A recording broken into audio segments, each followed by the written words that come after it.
trust in me. So just follow my lead, or just retweet the tweet, and I'll follow your feet. So just pick up the speed, baby. You all I need, baby. So take a seat, baby, and watch and see, baby. Baby, rock the retro. She can take the metro. She can take the express. Nothing more or nothing less. Baby, rock the retro. She can take the metro. She can take the express. Nothing more or nothing less. Oh, baby, I've been seeing you lately. Looking kinda wavy. Yo, that's so amazing. Oh, tell me, baby, I've been seeing you lately. Looking kinda wavy. Always trying to baby.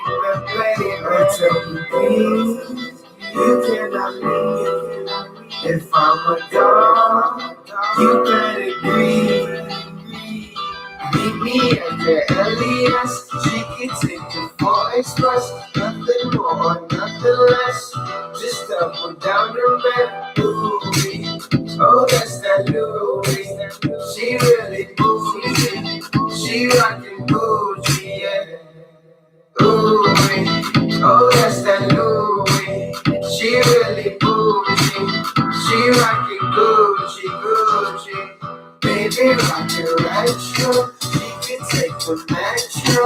She can take the express. Nothing more or nothing less. Baby, rock your retro. She can take the metro. She can take the express. Nothing more or nothing less. She want that summer love. Baby, just know what's up. She never had enough. Can't see the never touch. Just drink, just feel my cup. No, she just let it up. You really want the love. She really wants the love. Please, you cannot leave. If I'm a dog, you gotta agree.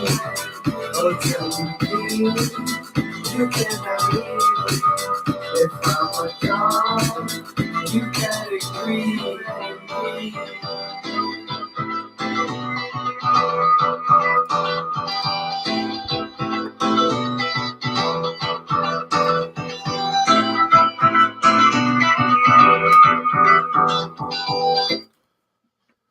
How's it going, guys?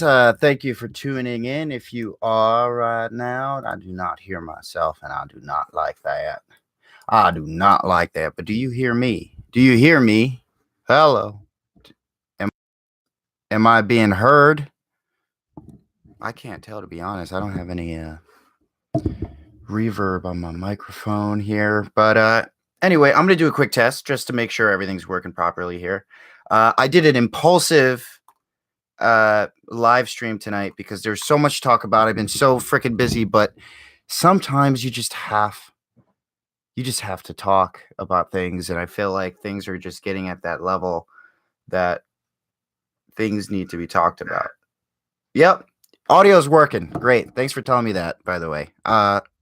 So I'm basically going live tonight because a lot of stuff's going on in the news, and I thought it was an appropriate time. By the way, before we get started, the song that we led into, if you liked it, it's called Downtown Love by Calvin Price.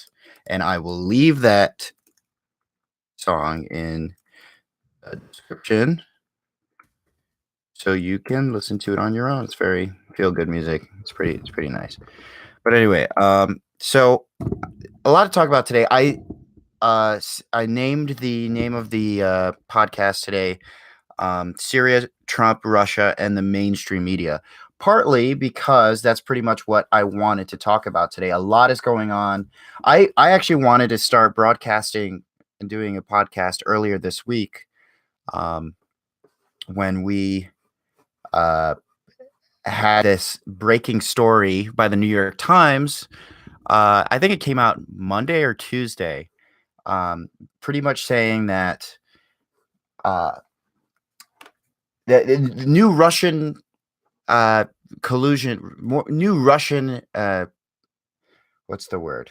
Russian bots data came out.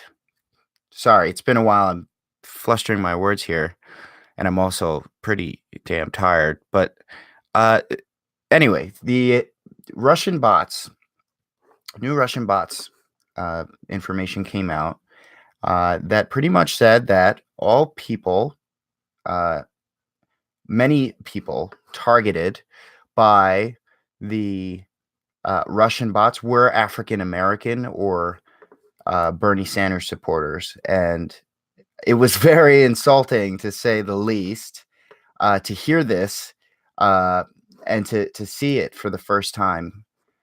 And let me pull this up for a second here because I really need to hear myself because it's just like talking into a vacuum.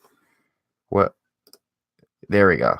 Oh God, that's loud. That's super loud. Okay, we got this working. All right, cool. All right, scratch to start from the beginning. We're not gonna play the song now, but we're gonna start from the beginning.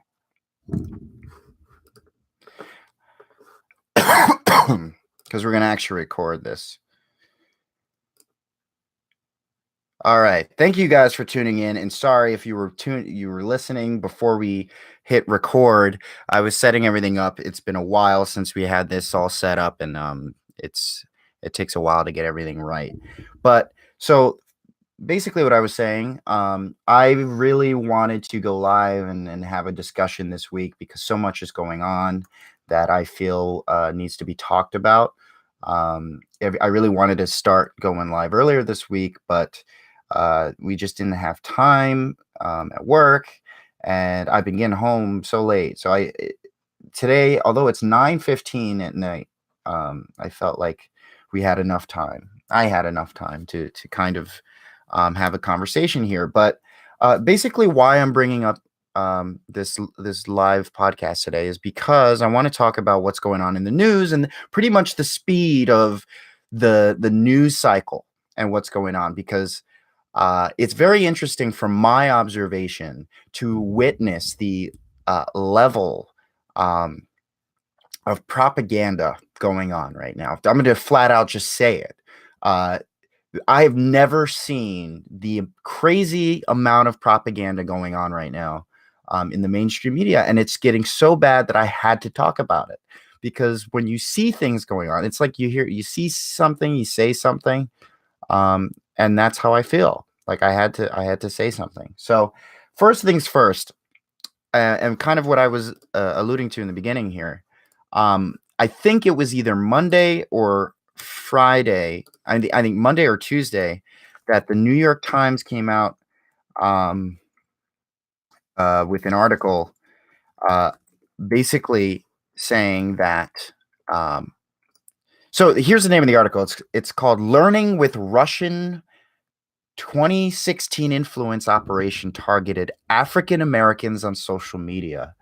Okay, so basically what this article is saying is that new Central Intelligence Committee data has come out, right? Every now and again, we'll hear data. Oh, the Russians actually did this. They made these Russian memes and then influenced voters in the 2016 election. Well, there's new stuff out now, new data that pretty much what they're saying is that the Central Intelligence Committee released 2 new reports that it commissioned about the Russian campaigns on Facebook, Instagram, Twitter, and other social media platforms.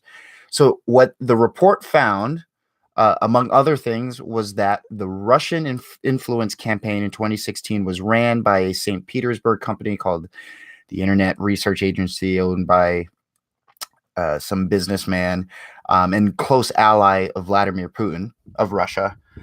And what they found out was that they were targeting, through this report, was that they were purposely targeting people vulnerable enough to believe in their propaganda. This is what it states. It states that African Americans were one of those people, and the others Bernie Sanders supporters, because they were kind of on the verge of the truth. So and of course Trump supporters. So let me break this down for you. So basically what they're saying is I take offense on both ends there. So basically what they're saying is people who were more inclined to vote for Bernie Sanders in the primary did not vote for Hillary Clinton because they were uh, misguided and after being targeted by Russian bots and memes in a propaganda campaign.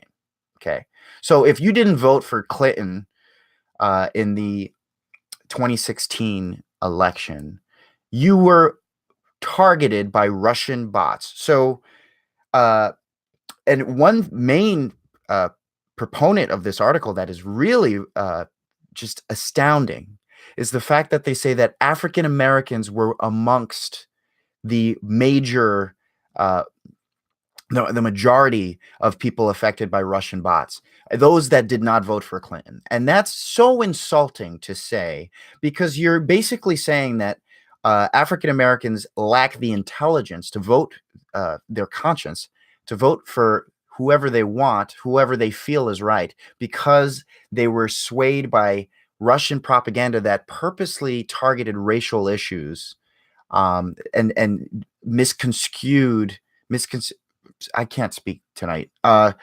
Pretty much changed the view of what Hillary stood for, so that African Americans would vote against her. This is the most insulting and false article that the New York Times could ever release. So they're basically saying African Americans are so dumb and gullible that Russian bots made them vote against Hillary Clinton in the 2016 election. And here's the thing, as ridiculous as that sounds, this type of propaganda has been going on for really years and years and years. It's been more subtle in the past, but now it is so blatantly, obviously ridiculous. It is so ridiculous. I'm going to put my mic here, my Larry King mic. Not that you can see much of it. Put that there. It is so ridiculous because they're trying so hard now. They're trying so hard to control the narrative. And this is the problem, right? The narrative is being lost amongst the people. The narrative is no longer being able to be controlled like it used to be, right? You had a very strong campaign, a very easy way to control people with a narrative when people are not flashing a flashlight on it. So now that people are talking more, they're more angry. We're in a heightened political time right now. People are more engaged. They're more involved in the process. And so the same lies just aren't working anymore. So that was the first part of this week. The early part of this week, that drew me crazy. I was going off on Twitter about it. A lot of people were going off on Twitter about it. A lot of African American people were going off on that, rightfully so. I think Black Lives Matter took a huge stance against Democrats this week because of this article. Not even just Democrats, but just the Central Intelligence Agency and those kind of peddling this report, like Jake Tapper of CNN, kind of peddling this report that African Americans just are too gullible to vote for who they want to. So that was earlier this week. And then we had yesterday, sorry, my ear, there we go. That was earlier this week. And then yesterday, surprisingly, like out of the blue, Donald Trump pulls or says he's pulling American troops out of Syria, which is so shocking because I don't think anyone would have expected this to come out of Donald Trump. Although he did run a campaign saying that, but who really takes him seriously at this point? So that was so shocking, but incredibly great news if it's true. Incredibly great news, especially with the amount of countries that we are illegally involved in and causing bloodshed in Yemen and in Somalia and all of this, and Afghanistan we haven't left in 17 years. It's just amazing. And this is like the first time in a long time that we ever heard news. I didn't think in my lifetime I would hear news like this. So it's really shocking. And immediately the Democratic establishment including just pretty much the permanent DC figures in Washington right now, all shitting on Trump for this move, all suddenly pro-war.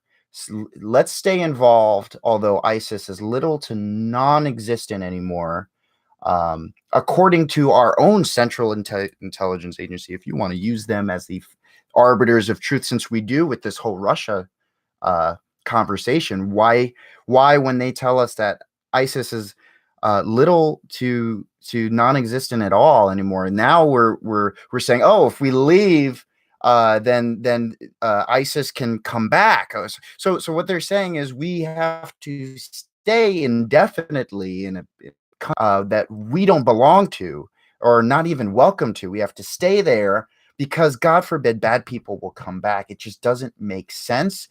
Most people in America are against it, and we've been against it.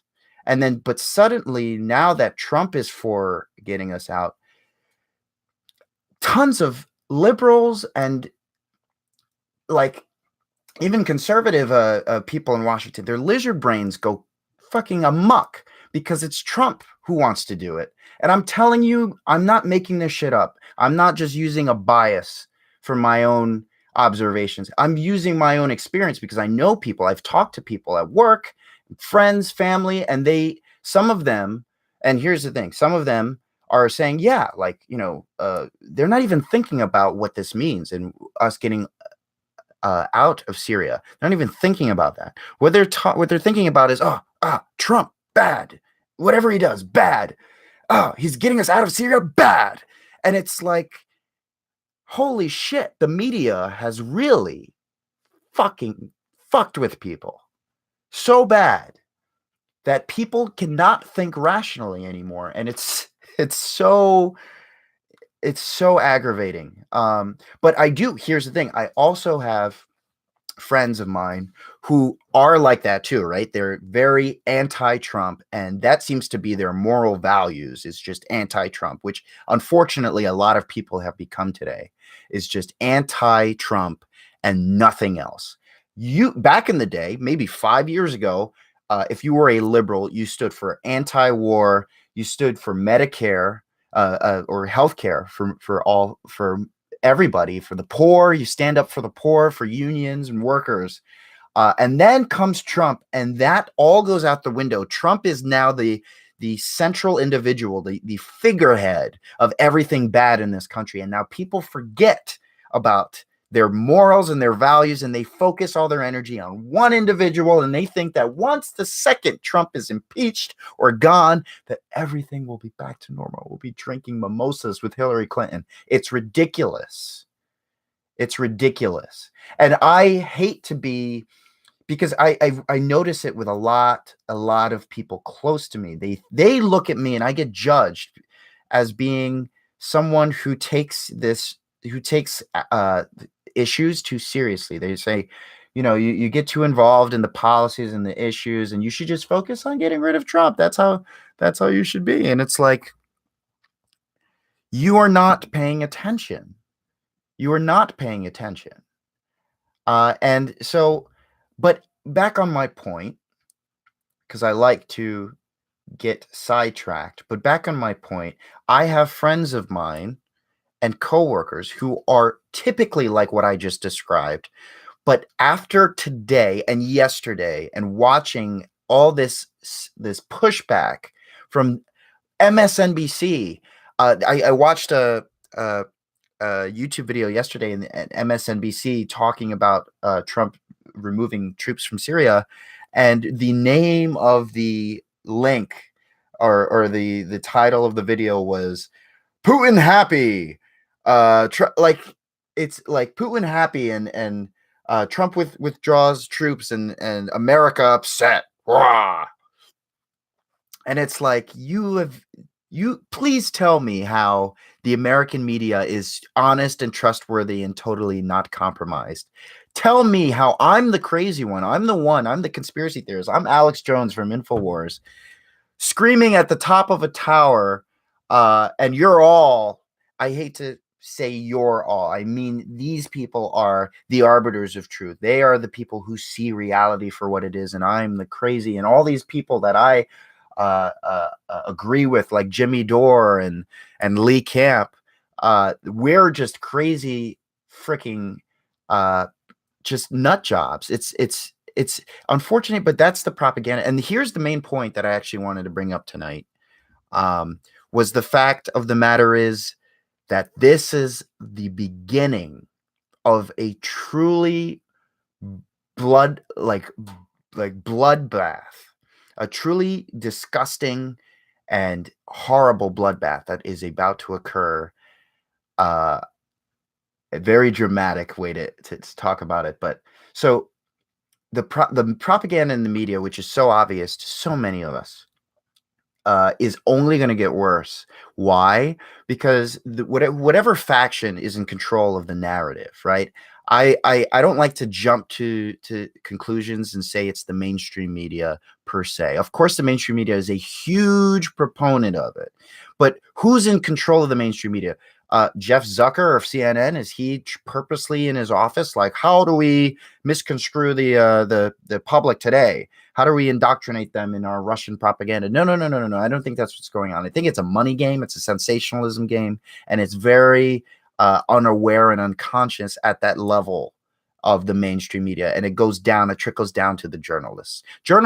And I think Caitlin Johnstone wrote an article about this a couple weeks back. She wrote how journalists aren't purposely trying to gaslight people with their propaganda that is going on today. And I've argued, this past weekend, I was arguing with a friend who he told me he really believes that the media is being honest with all their reporting. And for us to kind of peddle, if you want to use that word, what Trump says and call the media the enemy of the people is just you're in Trump's playbook. And I see how it's easy to fall into that mindset. But my friend that I love, I told him, like, listen, you have to hear my point of view. If you just watch the news and the media and hear those narratives and take that as the truth, you're very you're closing off a huge part of the whole story here. So back on my point, we are at a time now that whoever controls that narrative, and again, I don't think it resides at the mainstream media level. I think it's above. It's an entity that is somehow residing above this whole hierarchy of information spreading. Okay, this is my hypothesis here. So whatever entity that is, and if you want me to get specific here, I mean, for example, the Central Intelligence Agency, they who have in the past always lied about about weapons of mass destruction in Iraq, about many things. They are constantly sending memos out to the mainstream media that they just unquestionably just send out to their viewers, and they don't question it. So I think that's a faction. I don't think the CIA is the devil here. That's not what I'm saying. And I think the fact that I just said CIA and devil in the same sentence has me now being recorded by not only YouTube, but the NSA as well. And shit, I got to make sure there's not a parked car outside my house after this. But anyway, so I don't think necessarily there is a identifiable faction that I can describe to you who is responsible for this misinformation campaign. That's so obvious. It's so obvious. It's so obvious. And sometimes I feel like I lose my sanity because of it's like something dwindling in your face all day, especially someone like me who's in the broadcasting field and who constantly has to watch the media because it's part of my job.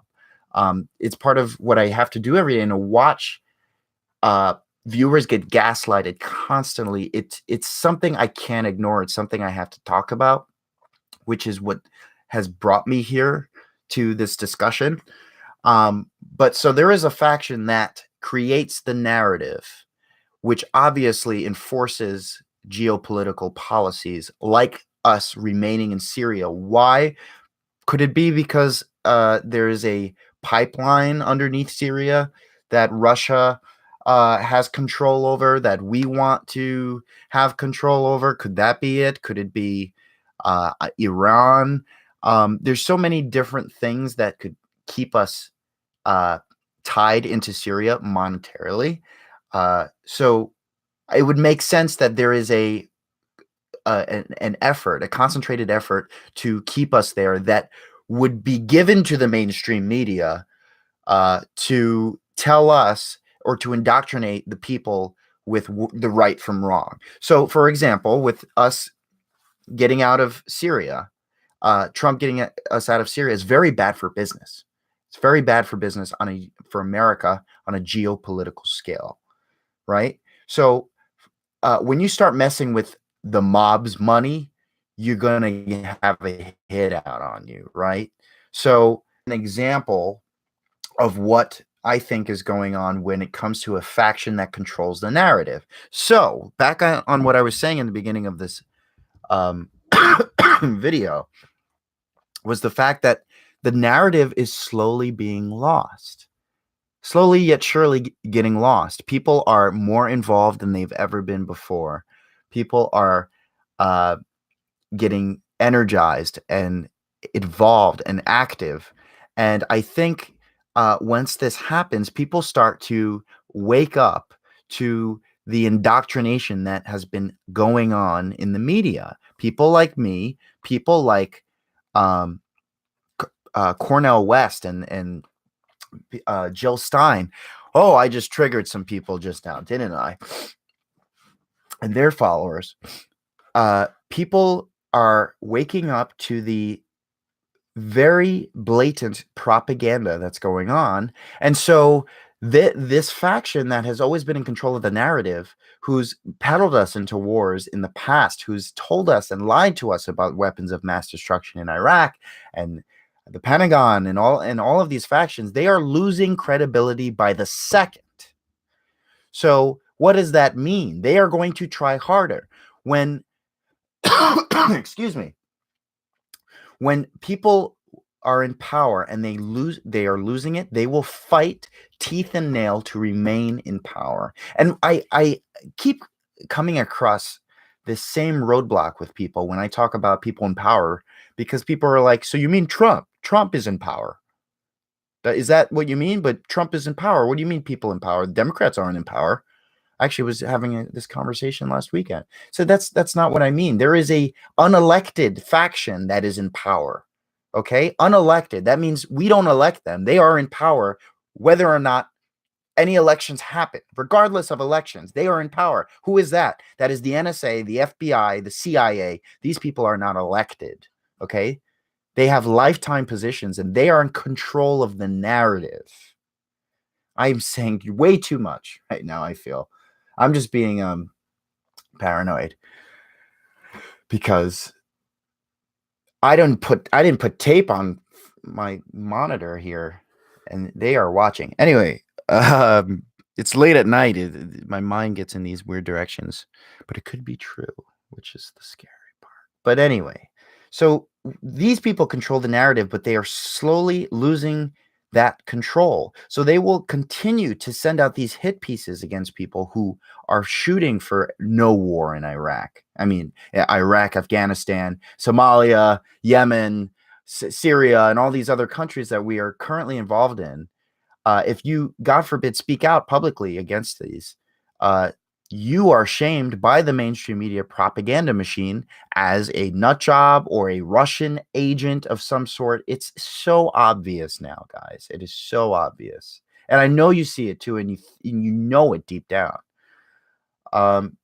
So we're getting to this point where they are losing power. So these stories and these false propaganda campaigns are going to be coming out so much more now. I'm telling you right now, folks, just expect it.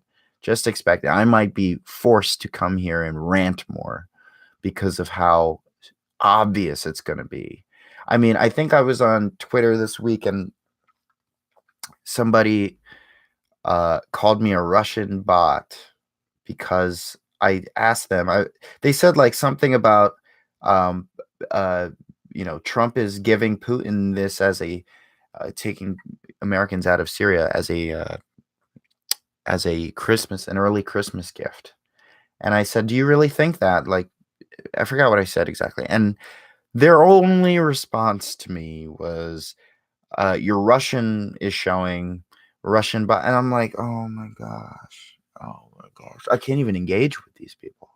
I can't even engage with these people." But it's so sad, and it reminds me that it really has gotten to a point where people have lost such rationality, and it reminds me how easy it is to mind control people, like to put people in a trance and completely get their mind out of the picture.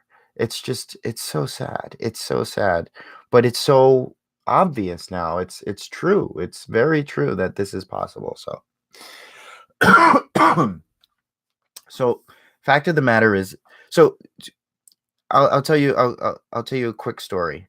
In 2016, um, was when I started to really open my eyes and see the level of propaganda being spread, especially against Bernie Sanders. You see, God forbid you run for president and speak to end the wars and giving Medicare and for all and getting money out of politics, you will be smeared to the death. Don't you play around. Don't you fuck around, because they will try to end you. But and the fact of the matter is, like, he was getting these crowds filled with people, and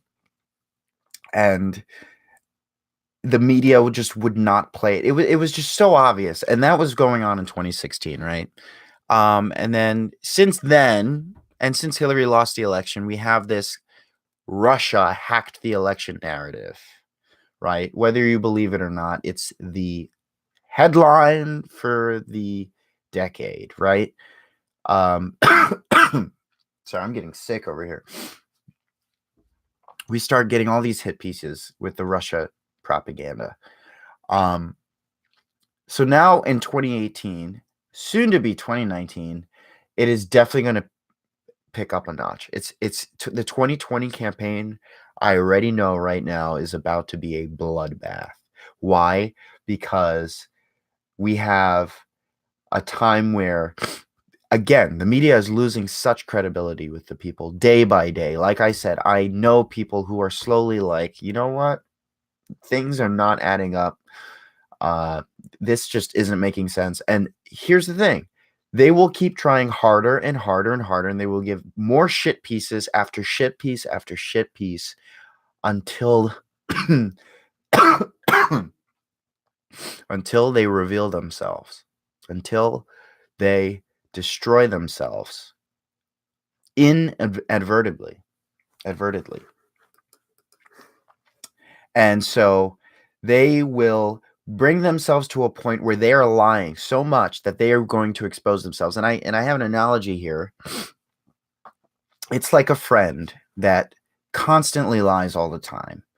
And at first, he would lie about things that you really don't know if it's true or not. It's just so ridiculous. And you're like, oh, I guess it might be true. I get not, I don't know, but that's crazy. Like a friend of yours, and I had a friend like this, friend of yours that tells you, I did this, and I slept with this person and this many girls, blah blah blah blah blah. And you're like, oh, okay, whatever. And then they get so used to lying. They're a compulsive liar. They get so used to it that they start lying about things that could only have occurred while you were there, and start lying about things that just might have just happened. And then for a fact that they're lying. So they lie so much to the point that they're unaware that they are being caught in their lies, that they look foolish, if that makes sense. And I feel like on a large scale, the propaganda machine that is running America right now, and it doesn't necessarily go to any one network. It's all of them. It is all of them. If I was the mayor of a town that I created, like a chia pet, right? And I just have people living on this little planet that lives only in my palm, right? And all these people are living happily, and they're my little people. They're little mini me's, right? And let's say the government of this planet is aware of my existence, and they say, "Well, we want to stay in control of all these people here. We like it the way things are going, but you are our leader. You tell us what's going on." So I would whisper to them, tell them, "This is what the world is like. This and that and that," and that's the narrative. That's the narrative. So, and then the people on this little planet, they start wondering things. They're like, "Oh, this isn't adding up. This isn't adding up." And then they start opening their minds, and they're like, "Wait. So who's telling you this, and why?"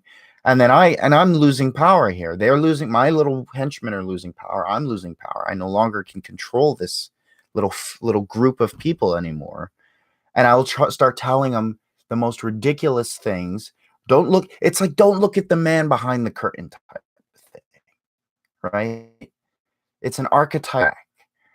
So the point I'm trying to make is that people will continue to wake up to this propaganda as they keep trying harder and harder and harder, because you know what's going to happen? It's going to get more and more ridiculous. Like your compulsive lying friend that we all have or had. The stories are going to get more and more ridiculous to the point where they themselves are unaware of the stupidity that they are peddling. Okay? It's like human nature. It's going to frickin' happen. Like it rains, like it snows. This is going to happen. I'm telling you right now, I'm calling it. And this is a good thing, though, because when compulsive liars continue at it and they don't strategize, right? And they unconsciously keep peddling the same lies. They get caught in it. And something beautiful will happen after that. After that, people will, hopefully, because I have already lost faith in humanity, people hopefully will start waking up and taking back their power. So I just wanted to talk about this today. The propaganda is really heightening this week. I think this week I had to go live because this week will be one of those weeks that, for the first time in a long time, has seen the most propaganda, the most outrageous propaganda in such a long time. And it's only going to get worse, people. It's only going to get worse. And hopefully I will be there to call it out, because I am sure it's going to happen. But like I said, it's only going to get better from there, because they are going to expose themselves.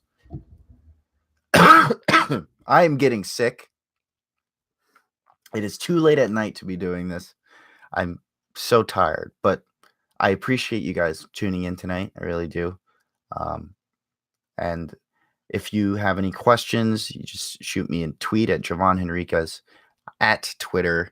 I deleted my Facebook, by the way, this week after this whole Facebook spying on people's private messages. I got rid of my Facebook this week because it was the final straw. I've been wanting to do that for a while now, and I thought it was the right time, because I've just haven't been using Facebook for the longest time too. So now that we find out that they're selling our private messages to Netflix and Spotify and stuff like that, I think it was the final straw. Although I think we should question the narrative too, because it seems like the New York Times and a lot of powerful organizations and media companies are targeting Facebook. And I think it's always important to kind of question the agenda behind anything you hear. So is somebody powerful trying to get Mark Zuckerberg to step down for whatever reason? Is someone else trying to get into power of Facebook so they can use it for malicious reasons? Who knows? You always got to think about that. I think it's a little suspicious that Facebook is getting as much crap as they do, because if you see the amount of propaganda and the agenda, the narratives in the media and what directions they like to go to, and now suddenly they're attacking Facebook. It makes you think. It makes you think, and it almost makes me think Facebook might be a victim in this situation. But still, like I said, I've been disillusioned by Facebook for quite some time now, so I thought it was time to do it, no matter what's going on with that. So that's my take on Facebook right now. But um, so again, the propaganda is freaking speeding up right now. It's so obvious to so many people. I ask you all to keep your eyes open, be vigilant in what you're hearing in the news, question what you're hearing, and wonder to yourself why it's being told, who it benefits, and all of that. So Trump getting us out of Syria, if it is true, if this is true, the guy's bipolar, borderline. With all respect to the president, that the guy's borderline bipolar, and he's a Gemini. I've said this before, no hate towards Geminis, but there's a track record there. I don't know if he's a man of his word and he's going to go through with this, and it'd be shocking if he did. And I'll tell you one thing, and this is the last thing I'll say tonight. Maybe it will be, but if he actually does this, I really would watch for his life. Because, like I said in the beginning of the show, you are messing with business as usual. You're messing with business. You're messing with money and an American asset when you're removing us from Syria. You have to follow the money. And if you get us out of Syria single-handedly as the President of the United States, and despite the Washington establishment, so angry and adamant that you don't, Mattis resigning and retiring is just one aspect of it. I would watch for Trump's life. I really would, because you are directly sabotaging American affairs. We've seen this happen in history so many times before. JFK, Martin Luther King, the Black Panther movement. Anyone who spoke out against the American narrative got popped. And I seriously think that's going to happen. And I'll tell you another thing. If Bernie Sanders makes it past whoever else he's running against in the 2020 primary, if he actually, despite the amount of propaganda and hit pieces that are against him, if he actually makes it, I do think they may try to kill him before he can become president. They are not fucking around. This is a tough time to be an activist right now, and speaking for your values, speaking for anti-war. If you're against war, it's just you're shut up these days. But one thing I did want to also mention was the fact that it's surprising how these roles that people take kind of highlight in certain situations like this, because like today when Trump announced, or yesterday when Trump announced that he wanted to get us out of Syria, I was shocked to see that people that normally, and I'm going to throw myself under the bus here, I'm quick to, usually when you're on Twitter and you see somebody, especially a public figure, who is against what you're against, it's quick to quickly label them as being either compromised or unintelligent. And you label them off as, fuck this guy or this woman. There's obviously something keeping them from the truth, whether they are deliberately doing it or not. It's easy to fall in that trap. But this past couple of days, it was interesting to see Ted Lieu, for instance, sticking up for his values and supporting Trump's decision to get us out of Syria. I really was shocked to see that by Ted Lieu. I have not agreed with most of what he's been about these days, because he has fallen, in my opinion, fell into that whole anti-Trump narrative that completely forgets your morality, right? But to see him stick to his values, which, as we can see, has always been anti-war, and support Trump's decision to do this, I think it really shows the character. And it reminds me, it humbles me that, you know what, you may disagree with the majority of what this guy has been standing for lately, but at the end of the day, there are still things that you can have in common with people. And and we tend to forget that. So that was definitely very humbling for me.